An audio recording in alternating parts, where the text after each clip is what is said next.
Pessoal, desculpa aí a interrupção, mas coisas de home office. Então, eu estava falando que existem 10 lembranças e eu vou ler especificamente essas 10 e aí depois a gente vai procurar desenvolver um pouquinho em cima de cada uma delas, tá bom? Então o texto fala o seguinte: Lechem Ehud, que o Tchaberihu, quer dizer, esse é um texto introdutório de sempre quando a gente vai fazer alguma mitzvah. Herianar no Mikayemim mitzvah eser zehirot. Que a gente aceita sobre nós a obrigação de lembrar 10 coisas. Shechayav Adam Liskor Bechol Yom. E que todo ser humano, ele é, na verdade judeu, né? Ele é obrigado a lembrar todos os dias da sua vida. Veilu Ren, eles são Etziat Mitzrayim. Esse é o primeiro. A saída de Mitzrayim, como foi enfatizado no início da nossa aula, e a gente já deu bastante explicação em relação a isso.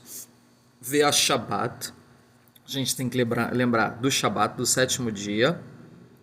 Ve'a Man, Man era o alimento que caía do céu, né? Durante 40 anos que os judeus eles viveram no deserto, todas as manhãs vinha um alimento do céu. A gente vai desenvolver um pouquinho mais lá na frente, porque agora eu só estou lendo e contextualizando. O Maaseh Amalek, o que fez o povo de Amalek? O Mamar HaSinai, o Mamar HaSinai significa a revelação que aconteceu no Monte Sinai, que foi a entrega dos 10 pronunciamentos. O Ma Sheik Tzipu Avotenu Lekadosh Baruhu Bamidbar Ubifrat Baegel. O que fizeram os nossos antepassados no Midbar, nesses 40 anos, e aqui a gente está falando das inúmeras rebeliões, né, ou irritações que o povo causou a Deus, e aqui especificamente termina falando que a mais annoying, né, a mais irritante foi a questão do pecado do bezerro de ouro.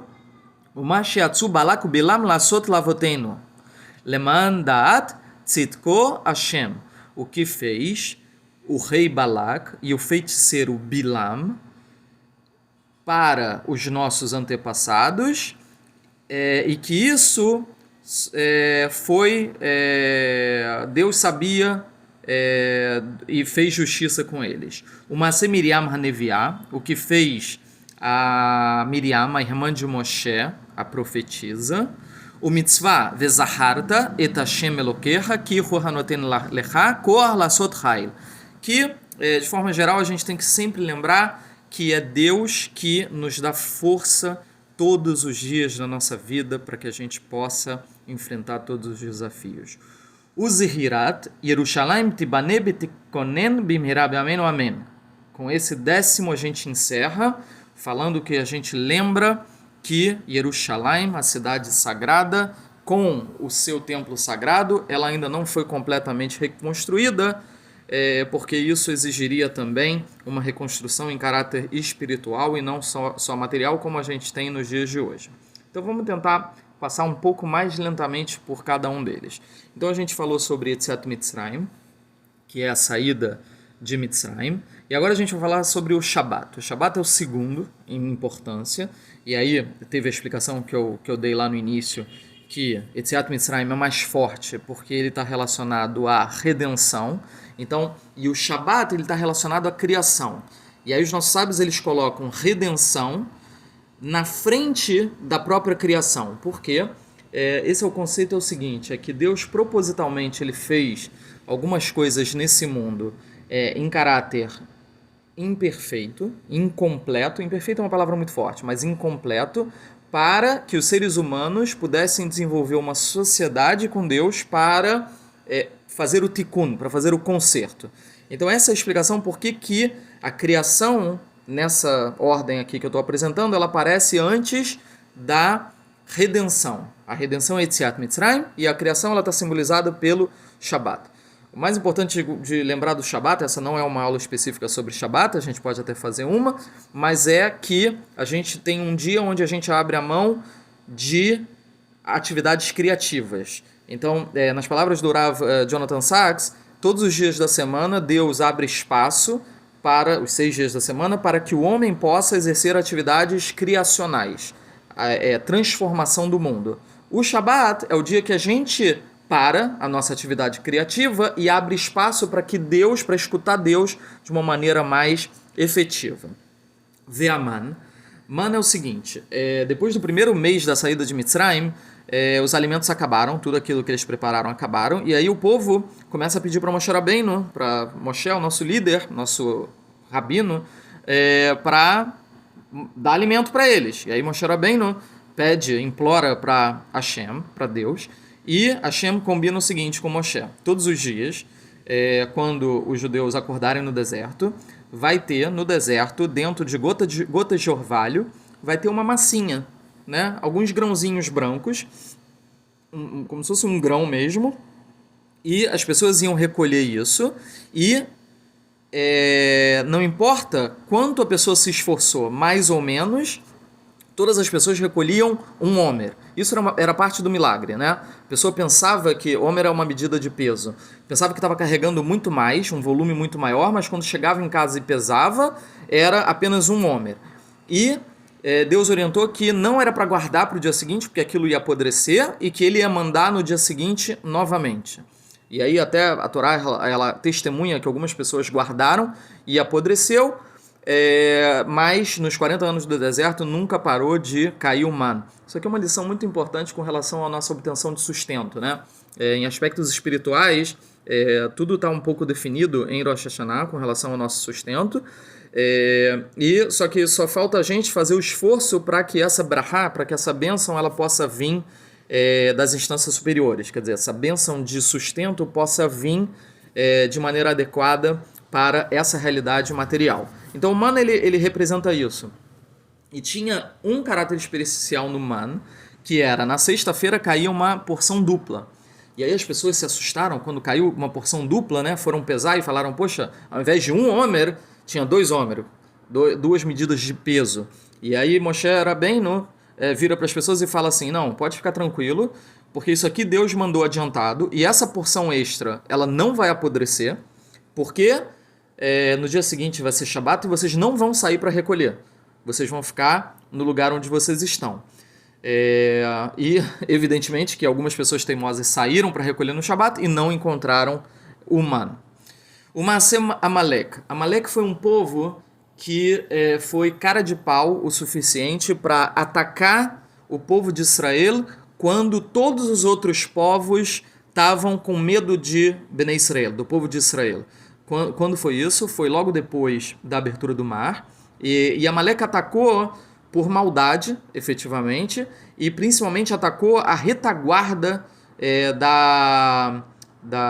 das tribos de Israel. A retaguarda era onde estavam as pessoas doentes, era onde estavam as pessoas mais idosas, ou as crianças pequenas, ou os pais carregando crianças pequenas. Então foi uma grande crueldade, e aqui a gente tem que lembrar o que fez Amalek. Mamar Hassinai, aqui dentro das 3 grandes dogmas judaicos que eu falei, da criação, revelação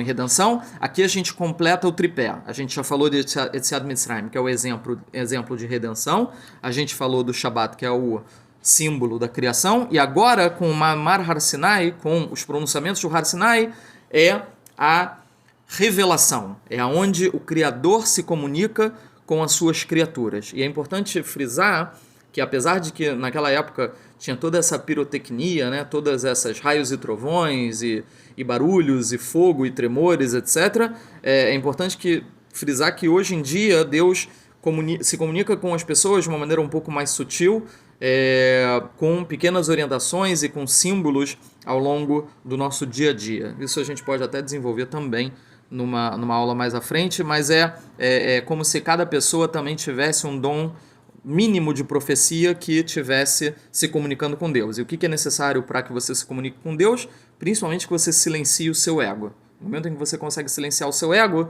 você abre a oportunidade para um diálogo com Deus.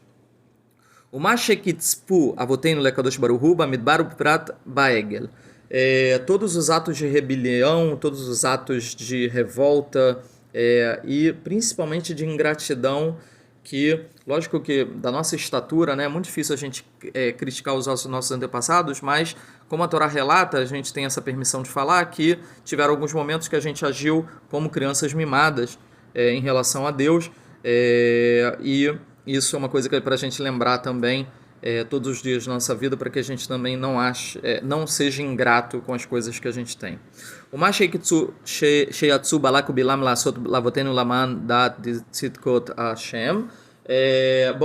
Em pouquíssimas linhas, tinha um rei com um feiticeiro que eles combinaram de fazer uma grande maldição para Israel, e isso tudo está relatado na porção semanal chamado Balak, no Sefer Bamidbar, e o mais interessante de tudo é que essa é uma história contada na terceira pessoa, porque a Israel ela só é citada quando esses dois perversos eles olham o povo de Israel lá de longe. Então, essa história a gente só sabe através de profecia, porque o povo de Israel, quando aconteceu isso especificamente, eles não ficaram sabendo diretamente, porque eles não tiveram contato com essas duas pessoas. Mas o que aconteceu lá naquela história é que o feiticeiro ele tentou mandar algumas maldições, mas toda vez que ele tentava proferir as suas maldições, elas se transformavam em bênçãos maravilhosas. O Maaseh Miriam Neviá, o que fez Miriam a Neviá, que foi um episódio de Lashon Hara. Não vou entrar aqui nesse mérito que o nosso tempo já está acabando, mas é para lembrar que os justos eles são julgados até o último fio de cabelo, né? O que Miriam fez, nem para nossa situação de hoje, nem poderia ser considerado Lashon Hara, mas o aprendizado de que aconteceu lá com ela é um alerta para a gente tomar muito cuidado com maledicência. Lembrando que Lashon Hara não é mentiras, elas são palavras que falam mal ou diminuem as outras pessoas. O mitzvah, que Hashem ele provê todas as nossas forças, e num momento difícil como a gente está passando hoje em dia, certamente que aqui é um acalento, né, um carinho que os nossos sábios fazem para a gente lembrar que toda a nossa força vem de Hashem e que ele nunca vai deixar faltar força para a gente em nenhum momento. A minha bisavó esteja em bom lugar, Rachel Bat Sarah, ela falava que assim que Deus manda a criança, manda também o leite. E ela expressava isso falando que assim como vinha a necessidade, vinha também automaticamente a forma de prover essa necessidade, de atender essa necessidade. E a gente termina de uma maneira muito bonita, né? O Zihrat Yerushalayim Tibaneh V'tikanen B'mirav Amenu Amen, que Yerushalayim possa ser reconstruída em nossos dias, que isso possa ser em breve, através de bons acontecimentos. Espero que vocês tenham gostado. O meu telefone para contato celular é o 21 98833. Eu passo depois para vocês. Vocês podem pedir para os Morim que eles tenham o meu contato, tá bom? Porque isso aqui vai ficar em público, eu prefiro não mencionar todo o meu celular, tá bom? Um grande abraço, Moré Fábio Levi aqui. Boa semana para todos.